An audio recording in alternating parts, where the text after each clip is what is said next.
Hello guys, in this video we have Bernie Sanders versus Ron DeSantis. Only way Bernie gets a nomination is if if Biden doesn't run for president and he beats Kamala Harris for the primary if no progressive really runs against her. Or if no strong progressive, no one who's getting a lot of support in the polling. It's the only way Bernie runs. These would be, I think, a very high turnout election. I think both DeSantis and Bernie camp will have a lot of enthusiastic supporters. So let's get right into it. Colorado and New Mexico. New Mexico I'd see going down to a likely margin, but Colorado, it's a very progressive state. I think Bernie would get it by over 10. In the state of Virginia, I think Bernie would struggle a bit here, mainly because it's a very establishment state. So I could see a lot of independents maybe going to DeSantis if he looks like the more moderate option. In Iowa, would it be a likely margin for DeSantis? I would say probably yes, mainly because I think he could point out how old Bernie is, and he could point out how young he is, and that might be like a youth factor in the state of Iowa. So I think he would get a decent amount of rural support here, probably win at the state by 5.5%, doing a bit better than Trump here, mainly due to more independent voters going towards DeSantis than Trump for my last video. In Ohio, I think it would just be about a lean margin. I think Trump and DeSantis would do about the same in a matchup against Bernie here.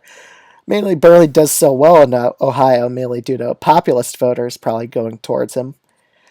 In the states of Texas and Florida, Florida would just see a solid red state against really any progressive at this point. Florida just hates very liberal politicians nowadays. It's gone really far right at this point. Momentum-wise, Texas would probably go to DeSantis by 8 or 9 points. I don't think a progressive could win the state of Texas, honestly. North Carolina and Georgia, again, progressives are the problem in the South are really not that strong here. Even Georgia would probably narrowly go to DeSantis by 1.1%. North Carolina probably by about 4.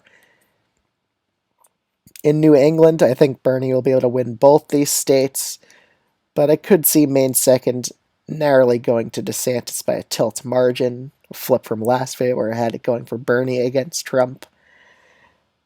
And Arizona, Nevada, I think Bernie will still be favored to win Nevada, but then, again, he would probably lose Arizona because he isn't moderate enough to win the state of Arizona. He really wouldn't want to elect someone who claims they're a socialist. So we're down to the 4 Rust Belt states, and Nebraska second, which I think Bernie would be narrowly favored to win here because he is more populist than DeSantis. Bernie would have a win in Minnesota for sure.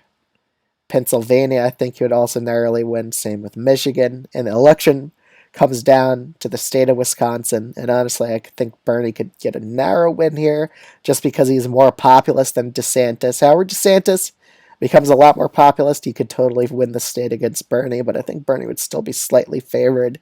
Big issue in this election would be Bernie's age, which is why you could see him doing a little bit worse in some states than he did against Trump. But overall, I think Bernie would still have a narrow advantage here, but I could definitely see him losing Wisconsin or even Nevada. But for now, I'm putting in the Bernie camp for now. So that's my election prediction of these two candidates. Subscribe if you haven't already. It'll help me out a lot. And I'll see you guys in the next video. Bye.